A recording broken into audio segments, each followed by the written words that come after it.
부활절 주간입니다. 이제 우리의 마음과 뜻과 정성을 모아서 하나님께 예배드리겠습니다.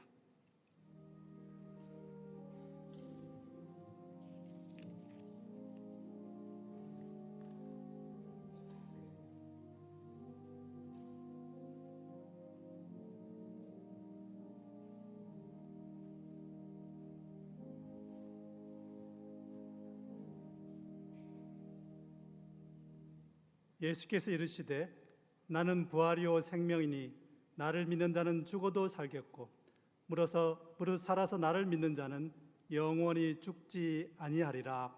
아멘.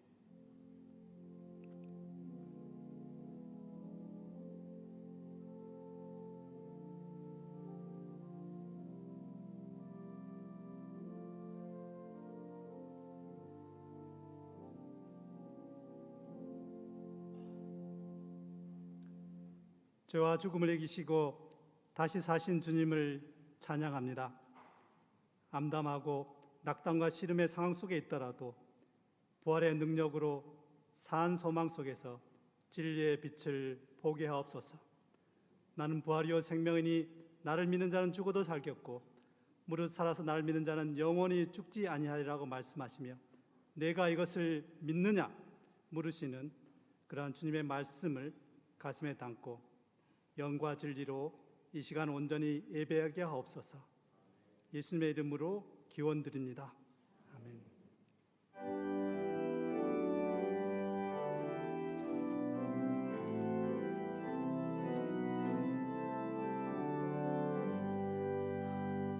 다 찬양하여라 전능왕 창조의 주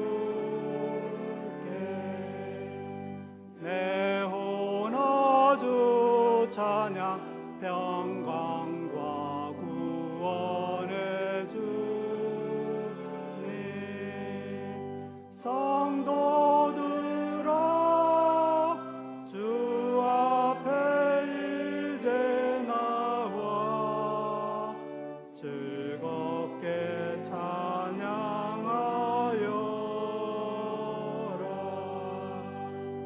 다 찬양하여라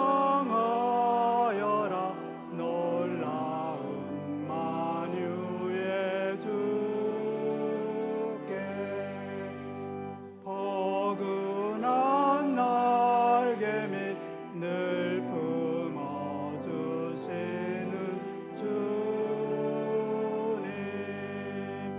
성도들아 주님의 뜻 안에서 내 소원 다 이루리라. 다 찬양하여라 온 몸과 마음을 바쳐 이 세상 만물이 주 앞에 다 나와 찬양 성도들아 기쁘게 소리 높여 영원히 찬양하여라.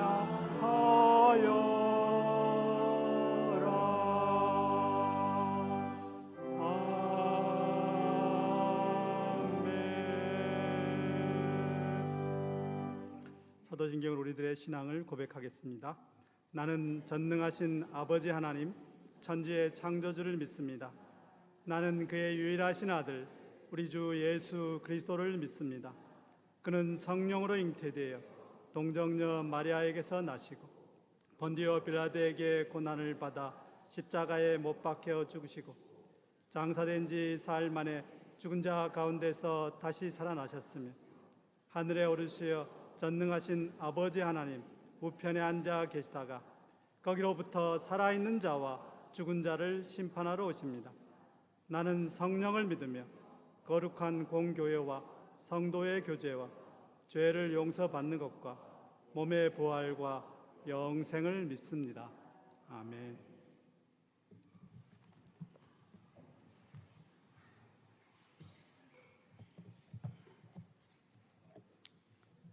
기도드리겠습니다. 영광과 존귀를 받으시기에 합당하신 살아계신 아버지 하나님, 부활의 기쁨이 여전히 저희 마음 가운데 살아있는 오늘도 예수님을 찬양합니다. 어둠과 죽음을 이기신 그 능력으로 오늘 또 저희 가운데 역사하시며 주님의 교회 이 한일 동산을 생명으로 이끄시는 주님을 높여드립니다. 참 좋으신 하나님, 저희들이 한일 동산에서 가족 공동체라는 이름으로 찬양과 예배로 주님께 영광 돌릴 수 있는 이 시간을 허락하심에 진실로 감사드립니다. 한일을 향한, 그리고 이곳에 모인 한 사람 한 사람을 향한 하나님의 크고 놀라우신 계획을 알게 하시고 하나님께서 허락하신 비전을 날마다 꿈꾸며 학업과 주어진 모든 일 가운데 성실함으로 살아가게 하옵소서. 특별히는 많은 학생들이 이곳에서 하나님을 만나고 하나님을 경험할 수 있기를 간절히 소원합니다. 또한 우리 교직원들을 위하여 기도합니다. 이곳 한일동산에 파송된 선교사처럼 우리의 사명을 알게 하시고 이를 감당할 수 있도록 주님과 동행하는 삶을 살 수 있도록 도와주시고 역사하여 주시옵소서. 오늘 이 예배 가운데 귀하신 운성진 목사님 세우셨습니다. 성령으로 충만케 하사 말씀 선포하실 때 살아 운동력 있는 진리의 말씀을 통해 우리의 삶이 변화되는 역사가 있게 하옵소서. 예배의 모든 시간 동안 주님 홀로 영광 받으시길 소원하며 우리의 삶의 주인 되고 주인 되신 예수님 이름으로 간절히 기도드립니다. 아멘.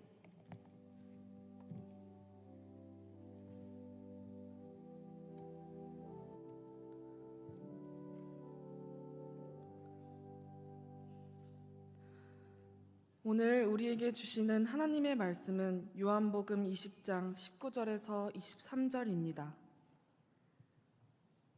제가 봉독하겠습니다. 이날 곧 안식 후 첫날 저녁 때에 제자들이 유대인들을 두려워하여 모인 곳의 문들을 닫았더니 예수께서 오사 가운데 서서 이르시되 너희에게 평강이 있을지어다. 이 말씀을 하시고 손과 옆구리를 보이시니 제자들이 주를 보고 기뻐하더라.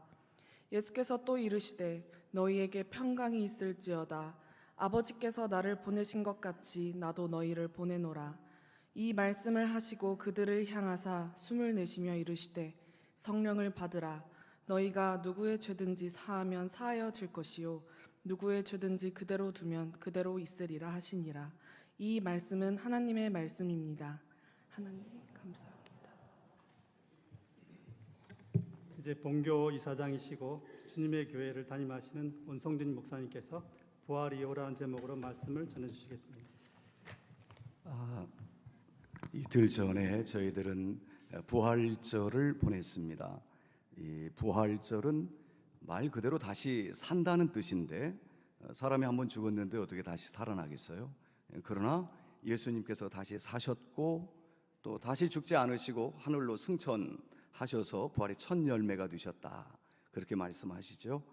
이 부활은 보편적인 일이 아니기 때문에 일반적으로 부활은 신비라고 얘기를 합니다. 신비라고 하면 영어로 미스테리죠.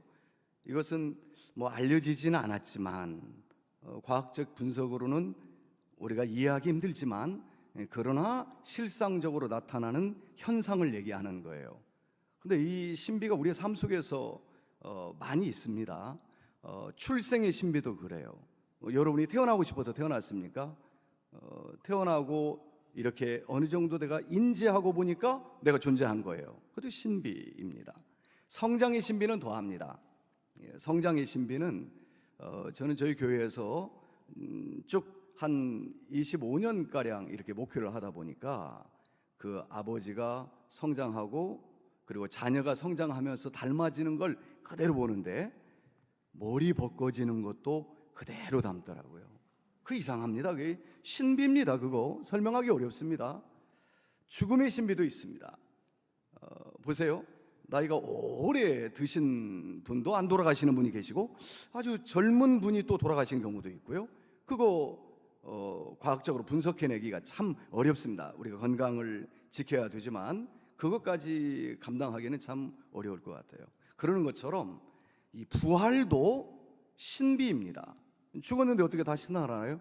근데 우리가 충분히 유추해 볼 수는 있죠.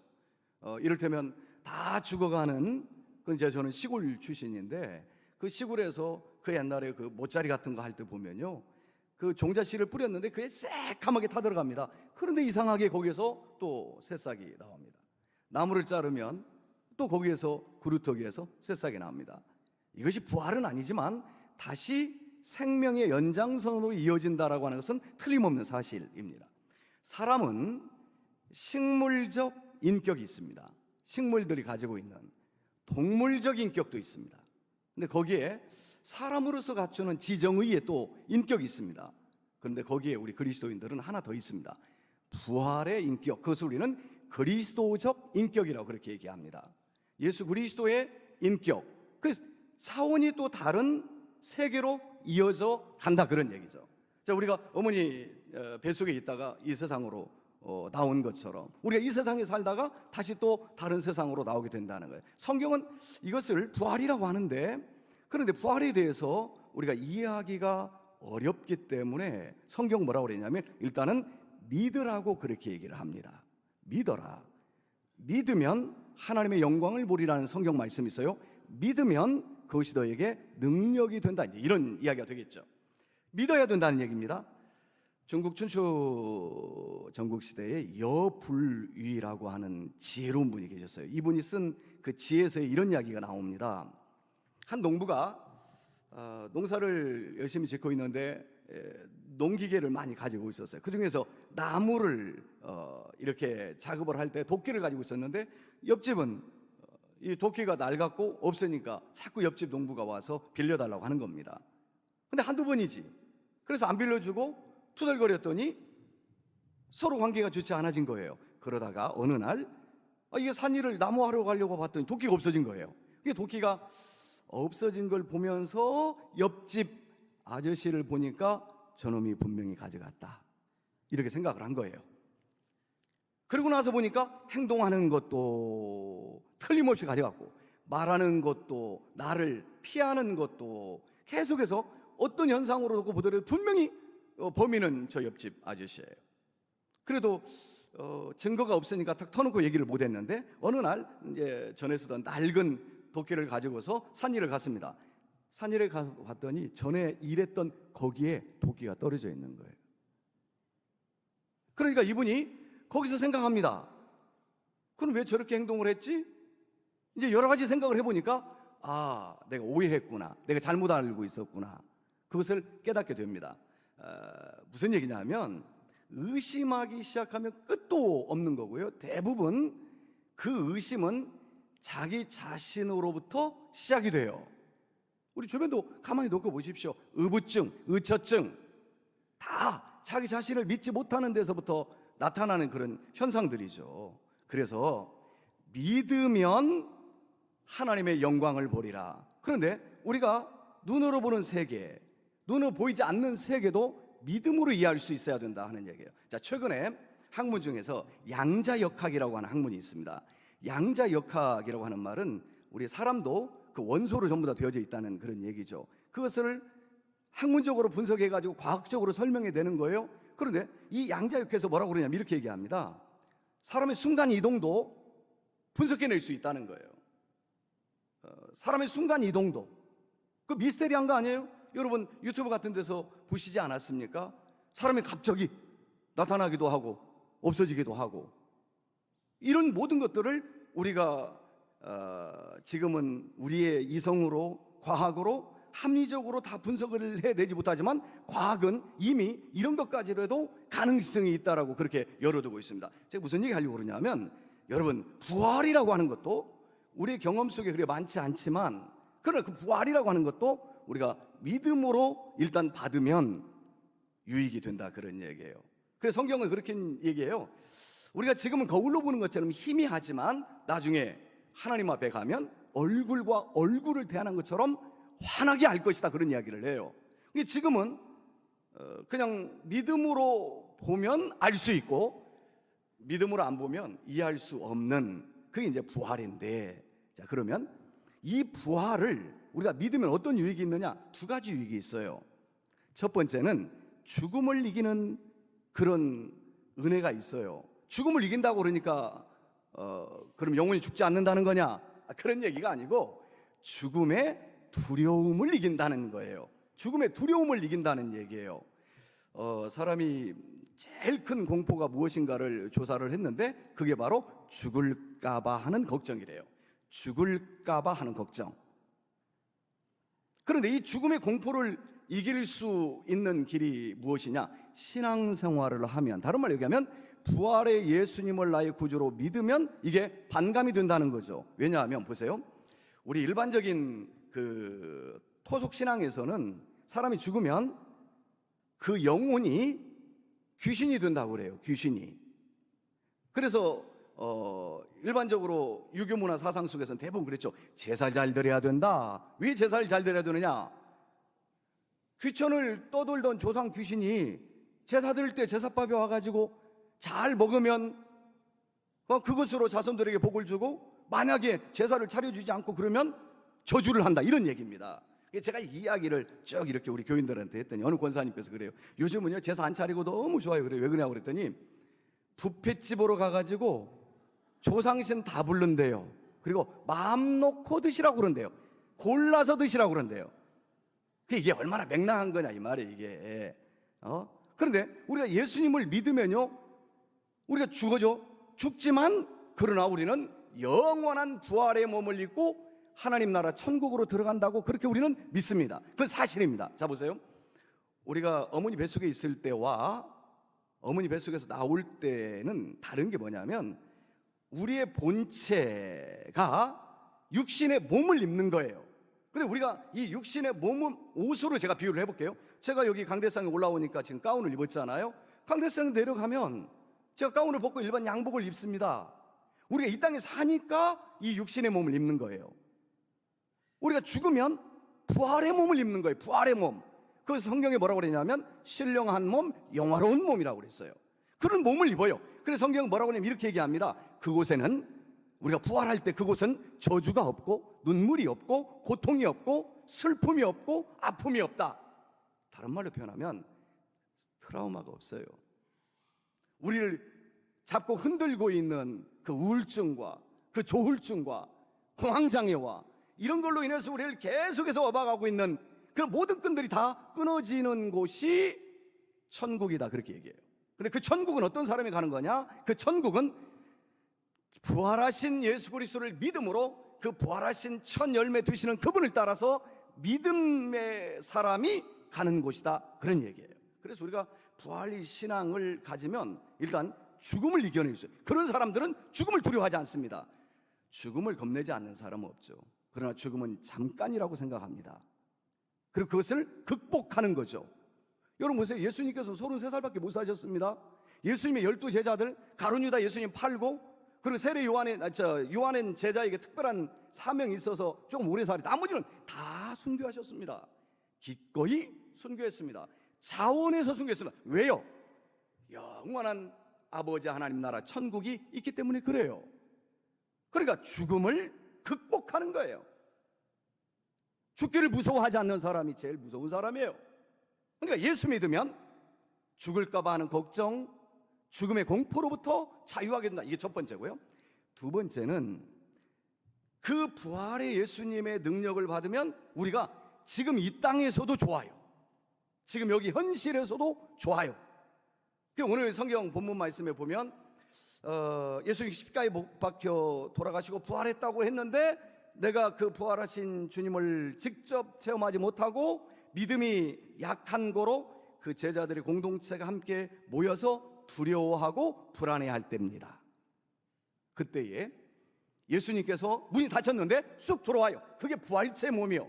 영은 시공간을 초월하는 몸이에요.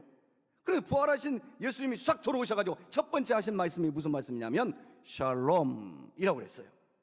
샬롬, 평강이 있을지어다. 이것은 두 가지로 해석할 수 있어요. 하나는 개인적으로 뭔가 불안해요, 두려워요, 염려가 많아요, 걱정도 많아요. 그러다 보니까 나도 모르는 사이에 이것이 뭉쳐서 공황장애가 와요. 근데 내 삶에 평안이 없어요. 행복도 없어요. 기쁨도 없어요.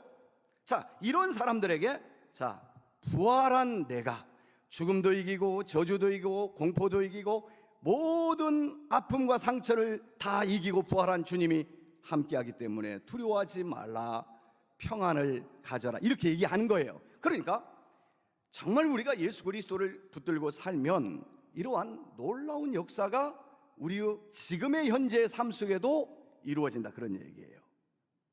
그 폴 틸리라고 하는 신학자 그리고 실존주의 철학자인데 20세기 최고의 신학자죠. 뭐 칼바르트나 불트만이나 이런 사람들하고 뭐 거의 쌍벽을 이루는 이런 신학자인데, 이분이 이 현대인들에 대해서 이렇게 진단했어요. 현대인들은 자랑하고 싶은 것 세 가지가 있고 숨기고 싶은 것 세 가지가 있다. 자랑하고 싶은 것은 지식, 학벌. 내가 어느 대학 나왔다. 학벌에 대한 자랑. 두 번째, 기술. 내가 의사도 기술입니다. 다 기술직입니다. 기술직. 기술이 좋은 걸 가지고 있으면 나중에 정년이 없어요, 이런 사람들은. 그리고 또 하나는 문화생활이에요. 고도의 문화생활. 이를테면 남자들은 외제차 타고 나는 것도 다 문화생활의 일종입니다. 여성들은 그 좋은 브랜드를 찾습니다. 그거 다 문화생활입니다. 자기의 가치를 높이는 겁니다. 그러니까 사람들은 이런 것들을 막 높인다는 거예요. 내가 어느 대학 나왔는데, 내가 어떤 기술을 가지고 있는데, 나는 지금 어느 차를 타고 다니고 있고, 어떤 브랜드를 나는 소유하고 있고, 이런 걸 자랑한다는 거예요. 숨기고 싶은 것도 세 가지가 있다는 거예요. 숨기고 싶은 게 뭐냐? 공허함. 좋은 브랜드의 옷을 입고 좋은 외제차를 탔는데도 뭔가 공허해요. 채워지지가 않아. 공포감. 감기만 들어도 죽을까 봐 걱정을 해요. 세 번째가 죄책감. 내 죄로 말미암아 이런 일들이 이루어지는 거 아닌가? 내 자식이 뭔가 좀 잘못되면 내가 죄가 많아가지고, 내 전생에 죄가 많아가지고 이런 일이 있는 거 아닌가라고 하는 그런 공포에 휩싸이게 된다는 거예요. 그러면서 이분이 말하기를 뭐라고 그랬냐면, 이러한 인간의 실존을 해결할 수 있는 건 존재의 근원이신 하나님을 만나는 거다, 이렇게 얘기해요. 그래, 하나님을 뭐라고 하냐면 하나님은 존재다라고 그렇게 얘기해요. 존재. 그 존재이신 그 하나님을 만나면, 그 하나님을 만남으로 말미암아 우리 속에 존재의 빛이 임함으로 공허함도, 공포도, 죄책감도 다 그 앞에서 새롭게 정리가 된다는 거예요. 성경에 그런 여인에 대한 얘기가 나옵니다. 누구냐면 사마리아 여인입니다. 요한복음 4장에 보면 사마리아인 여인이 나옵니다. 이 사람은요, 얼마나 상처가 큰지 사람 만나기가 싫어요. 우리가 그러잖아요. 우리가 상처가 많으면, 기분이 좋으면 사람 만나는 것도 좋아요. 밥도 내고 술도 사고 다 해요. 근데 내가 뭔가 내 마음속에 풀리지 않는 아픔과 상처가 있으면 사람 만나는 것 싫어요. 그러니까 한낮 12시는 오치 많은 시간인데 12시에 우물가에 물을 길러 온 여인이 있었어요. 예수님이 그것을 아시고서 얘기했어요. 너는 남편이 많구나. 어떻게 하셨습니까? 예수님께서 그랬어요. 내가 너에게 주는 물을 마시면 너는 영원히 목마르지 아니할 텐데. 얘기가 오가면서 바로 지금 만난 이분이 메시아라고 하는 것을 이 여인이 깨달아 알게 돼요. 그 다음이 중요해요. 그 다음에 이 여인에게 나타나는 맨 처음의 현상이 뭐냐면, 물동이를 버려두고 동네로 가서 메시아를 만났다고 외쳤다는 거예요. 자, 보세요. 사람을 그렇게 만나기 싫어했던 그 사람이 사람을 만나러 가요. 자, 부활신앙의 주님을 만나면 사람을 싫어하던 사람이 좋아져요. 바뀌어지는 거예요. 이것이 현대의 부활신앙을 가지고 있는 사람들에게 주시는 하나님의 축복이죠. 부활하신 예수님께서 부활하신 이후에 만난 제자들에게 말씀하셨습니다. 이 부활신앙의 능력으로 샬롬의 평강을 이루라고 말씀하십니다. 방지일 목사님이라고 계세요. 이분은 103세까지 사셨어요. 일제시대부터 쭉 해가지고 일제시대 이전부터 사신 것 같아요. 그리고 2014년도에 돌아가셨는데, 돌아가시기 전에 정말 하나님의 은혜로, 세상 말로는 운이 좋게 제가 그분을 우리 교회에 초청을 했어요. 이건 이분 자체가 역사입니다. 방지일 목사님이라고 하는 분이. 그래서 저희 교회에 초청을 해가지고 예배를 드리면서 이분하고 잘 알고 있는 분들, 또 지역이 아주 유명한 분이니까 목사님들 오셨어요. 같이 만나서 식탁에서 같이 얘기를 했어요. 그럼 뭐라고 그러냐면 많은 목사님들이 목사님 너무 힘들어요. 목회가 힘들고 개척교회가 힘들고 막 이렇게 얘기를 했어요. 그 다 들으시고 난 후에 이분이 뭐라고 그러냐면 이렇게 얘기를 했어요. 목사님들 괜찮아요. 그래요? 근데 잊을 수가 없어요. 괜찮아요. 그게 왜 그러시냐고 그랬더니 내가 일제강점기 시대도 지내봤고 6.25도 겪어봤고 온갖 정치적 순환기도 다 겪어봤고 5.18도 겪어봤고 지금 현재 사회까지 다 겪어봤는데 그래도 우리의 인생은 하나님이 인도해 가시지 사람들, 환경에 의해서 되어지는 것이 아니더라고요. 그러니 그런 거에 대해서 너무 지나치게 집착하지 마시고요. 그러면서 한마디 했어요. 목회는 경쟁이 아니에요. 목회는 비교하는 게 아니에요. 내게 주어진 바 그것을 오늘 또 재미있게 하세요. 괜찮아요. 저는 큰 위로를 받았습니다. 괜찮아요. 지금 하는 것처럼 그냥 하세요. 어려우면 어려운 대로 그냥 가세요. 좋은 날이 또 오게 될 겁니다. 아니 좋은 날이 안 와도 괜찮아요. 우리는 우리가 해야 될 일만 하면 되는 것입니다. 많은 위로를 받았어요. 비교할 필요도 없고요. 자기 자신 자학할 필요도 없고요. 다른 사람 따라가려고 생각할 필요도 없어요. 괜찮아요. 지금 이 정도만 해도 넉넉해요. 괜찮아요. 괜찮아요. 지금이 안 좋아요? 좋은 날이 또 올 거예요. 여러분의 역사를 놓고 한번 보세요. 좋은 날도 있고 안 좋은 날도 있었잖아요. 하나님께서 또 좋은 날로 현재 고난은 장차 우리에게 나타날 영광과 좋게 비교할 수 없도다고 주님 말씀하셨잖아요. 괜찮아요. 많은 사람들이 학교에 대한 걱정과 염려합니다. 괜찮아요. 10년 전에도 이런 파도가 있었어요. 지금도 큰 파도 괜찮아요. 또 넘어가게 될 거고 하나님께서 또 피할 길을 주실 것이고 여러분의 인생도 마찬가지예요. 괜찮아요. 너무 지나치게 걱정하고 염려할 거 없어요. 너 근심 걱정 말아라. 주 너를 지키리 그랬잖아요. 너희는 마음에 근심하지 말라. 하나님을 믿으니 또 나를 믿으라 그래. 예수님을 믿는 사람들이 그런 걱정 근심에 매여가지고 그렇게 살 필요가 없지. 시간이 좀 지났는데 간단하게 한마디 할게요. 이 평강이 있을지어다에 대한 또 메시지가 어떤 게 있냐면 이것은 너희에게 평화가 있으라는 거예요. 평화가 있으라는 거예요. 자 보세요. 개인적으로는 샬롬의 평강의 능력이 너를 완전 새롭게 바꿨으면 좋겠다는 메시지고 공동체에는 평화가 있을, 다른 말로 얘기하면 평화는 뭐냐면요, 평화라는 것은 다른 사람의 필요를 채워주는 거예요. 이게 평화예요. 하나님께서 우리의 평화를 채워주려고 예수님이 이 땅에 오셔 십자가에 못 박혀 돌아가셨어요.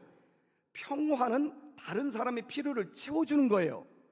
예수님께서 우리가 죄인 가운데 저주받을 인생인데 구원받고 하나님의 자녀가 되려고 우리의 필요를 채워주시려고 십자가에 못 박혀 돌아가셨고 부활하셨고 그리고 우리에게 우리의 필요를 채워주셔서 너에게 평화가 있을지어다 말씀하는 거예요. 우리가 부활신앙을 알고 체험한 사람들은 여러분이 가는 곳곳마다 다른 사람들의 필요를 채워준다. 어떻게 해요? 평화를 가져다 주면 돼요. 다른 사람들에게 불안을 가져다 주지 말고 다른 사람들에게 샬롬의 평강을 가져다 주면 돼요. 이것이 우리가 부활 신앙을 가지고 사는 사람들의 능력이기도 하고 사명이기도 합니다. 이와 같은 축복이 저와 여러분이 함께 하시기를 우리 주님의 이름으로 축원합니다. 아멘. 주님 감사합니다. 이와 같은 부활의 능력으로 이 시대를 변화시켜 나부터 변화되고 내 공동체 내가 있는 곳에 변화의 영으로 함께하는 우리 복된 성도들 되게 하여 주시옵소서. 예수님 이름으로 기도드립니다. 아멘. 다 일어서셔서 185장 1장 1절 3절 찬송하겠습니다.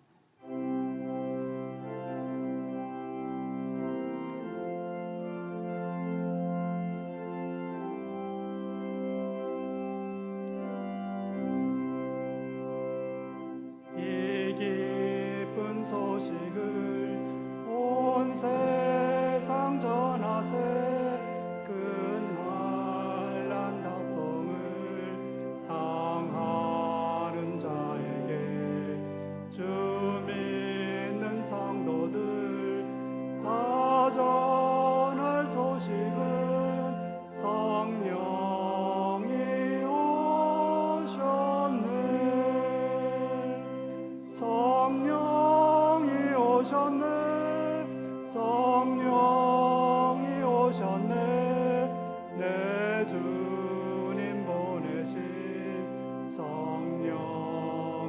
오셨네. 이 기쁜 소식을 온 세상 전하세. 성령이 오셨네. 한없는 사랑과 그 크신 은혜를 늘 의심하면서 안 믿는 자에게 내 작은 입으로 곧 증언하리니. 성령이 오셨네. 성령이 오셨네. 성령이 오셨네. 내 주님 보내신 성령이 오셨네. 이 기쁜 소식을 온 세상 전하세. 성령이 오셨네.